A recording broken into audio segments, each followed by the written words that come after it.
Ang akong pag-ampo mga kaigsuunan nga ang milabay nato nga mga leksyon, padayon na nimo nga gina-apply. Naanata si katulo karon nga bahin sa ingredients of prayer. Ug nga akong handom nga ang ato nga mga pag-ampo karon na sagulan na og kabahin sa mga pagpanudlo ni Ginoong Kristo may tungod sa pag-ampo.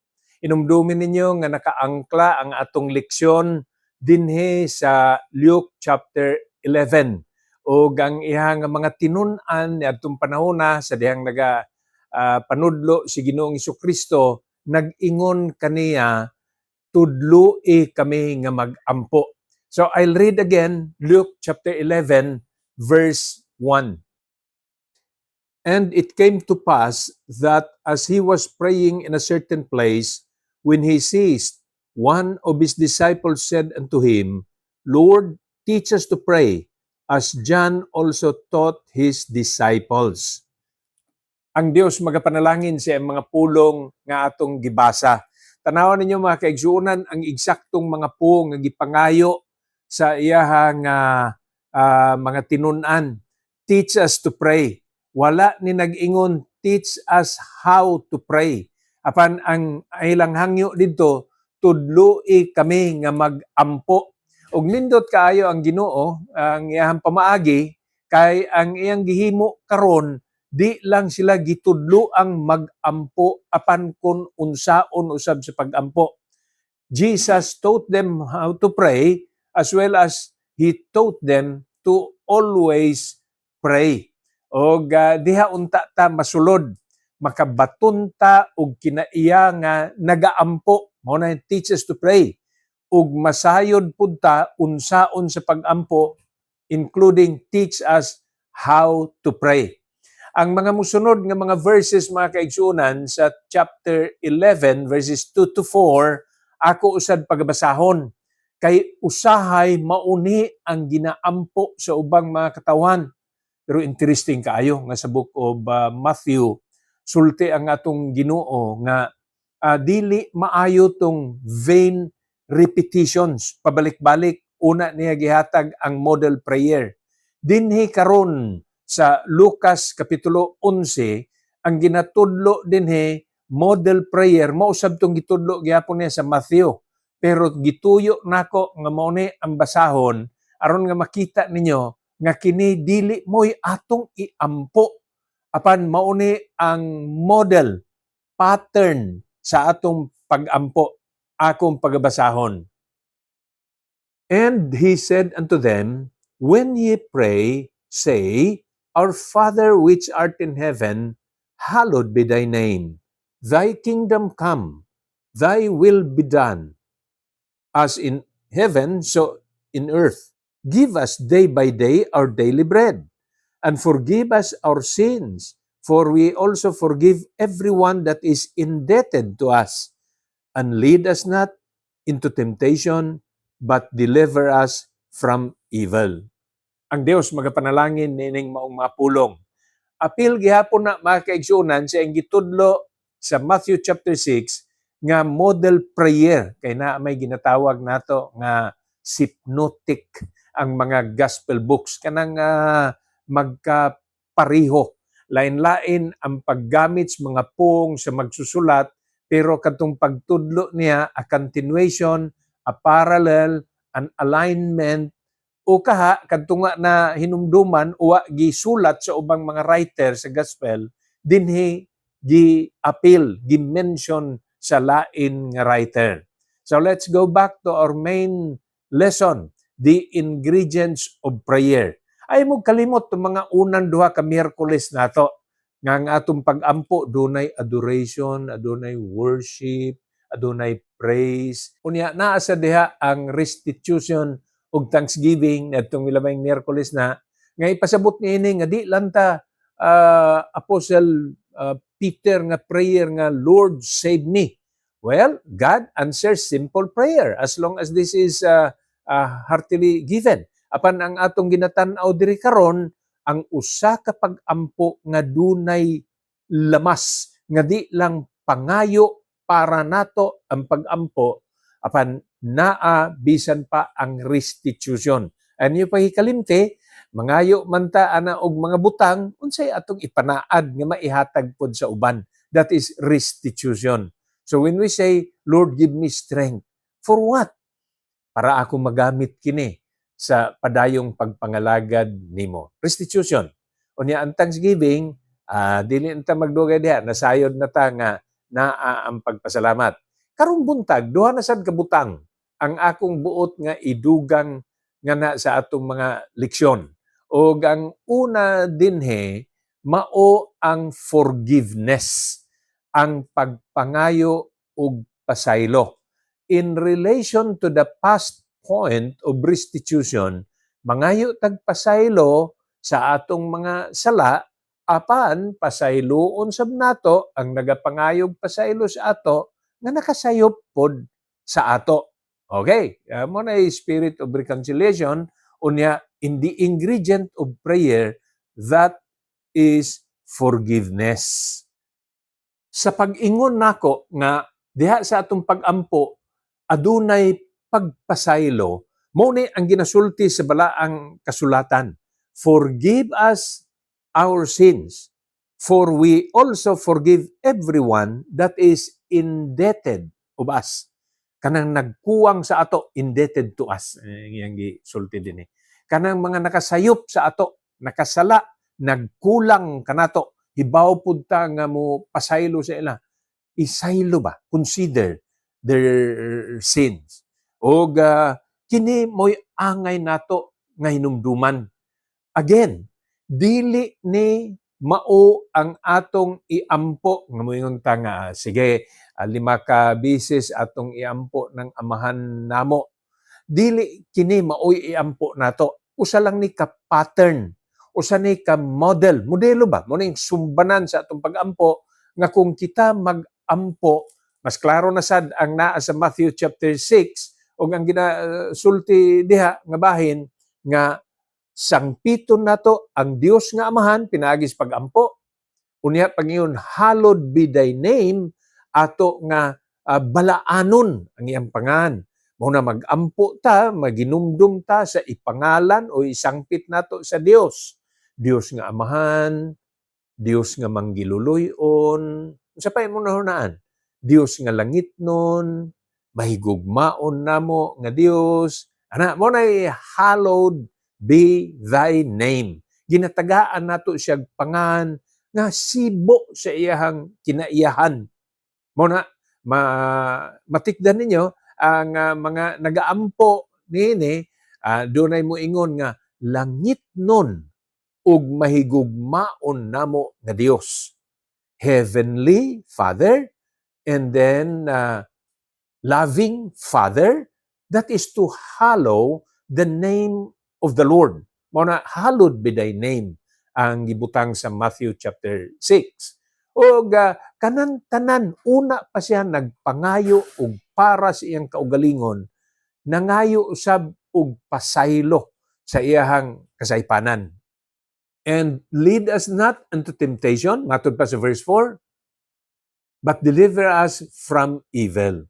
Dili nimo kami dadun o kanang madala sa mga tentasyon apan taga-imi og kalingkawasan gikan sa mga kadautan.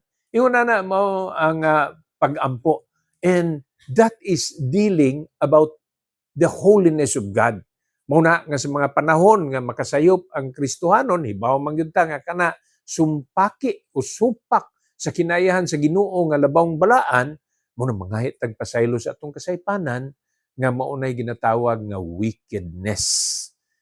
Alright. Hinaut pa nga ingana ang atong prayer, dili nutong ingon nga Ginoo dili unta mo ulan, Ginoo makapasar unta ko, Ginoo makakwarta unta ko. Apan naa sa diha ang pagpangayo sa mga kapasayloan sa atong sala, kay ang sala babag kana sa tubag sa pag-ampo sa mga Kristohanon.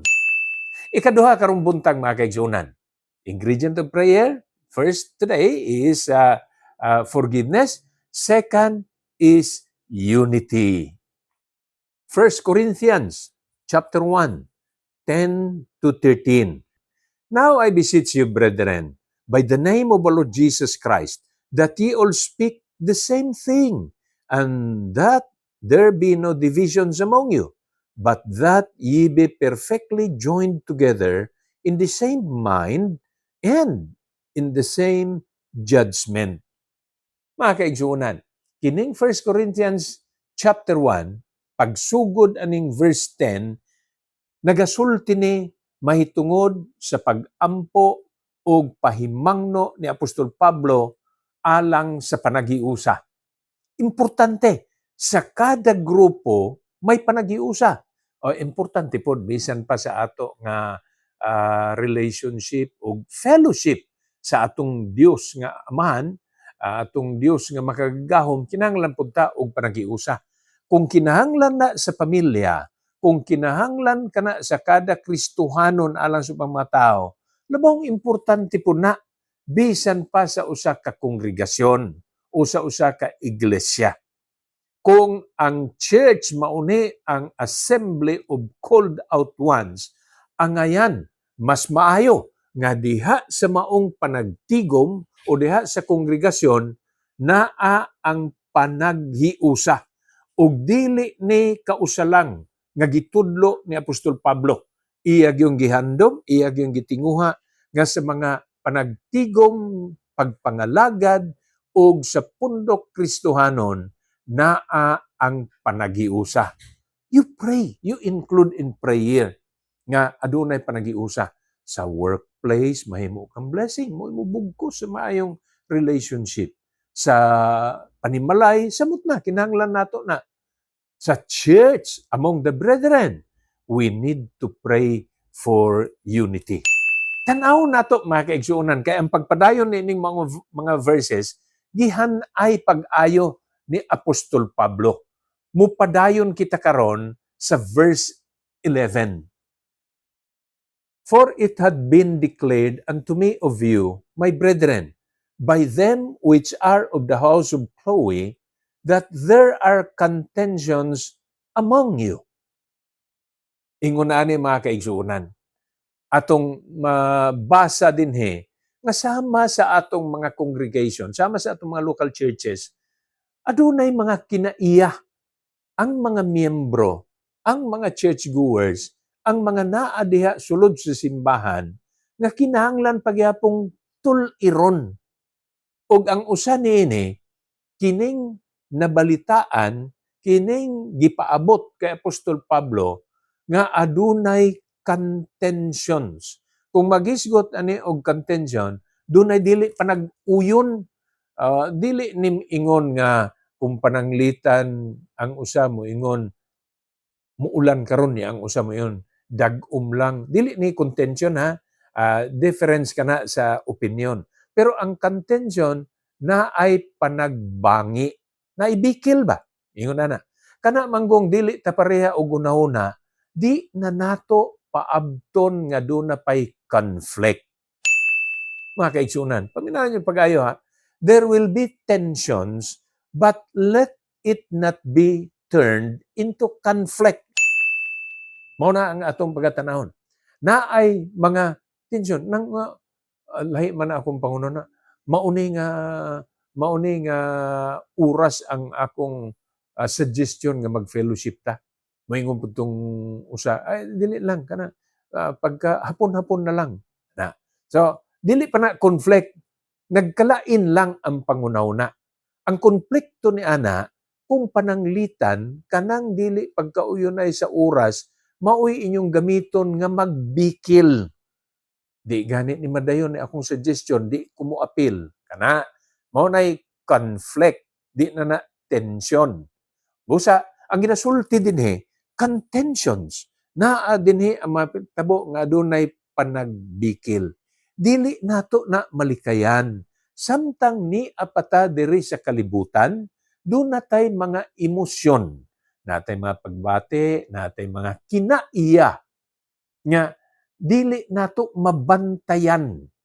Apan nigkatabo niya na bation pud ta og guilt og mingon ta nga dili unta nako to angay himuon. So let us pray for unity para ingon niya na ang gawas. Unya dili ta madali-dali nga maghukom. Ang lisod manggod mo ning kasagaran gagmayng suliran, dali ra managko kay naa tay mabatian, judgmental pod ang mga Kristiyanon. Mo na ipakita nato nga dili ta ingon ana mga kaigsuonan. Ang atong hinumduman ba nga, ingana dayong natabo, sige, pangitaan natong paagi nga magkauli. Pangitaan natong paagi magkasinabot. Pangitaan natong paagi nga di na magdako. Ingon na ang ato para nga ang panaghiusa magpabilin kasagaran sa mga hinungdan, sa mga suliran, mga gagmay pa man nga wala lang na-manage. O doon na sa katao, again, gamiton ko na ehemplo, yung ba siya, unsang suliran, ang di maistoryahan og 10 minutos. Ang iyang sabot din nga, andam lang ka, maminaw, andam lang ka nga mo, sulti sa imong kabahin, niya maminaw po tong isa, in 10 minutes na agad mo ma-accomplish. Dili ni ingon pag nag-istorya na mo, in 10 minutes sulbad. Pero maistoryahan niya mo ubos-ubos ang tensyon o niya mo paingon ngadto sa pagsinabtanay. Okay, so ipadayon nato ni na ako karon sa verse 12. Mao ni ang natabo didto sa Korinto sa panimalay ni Chloe.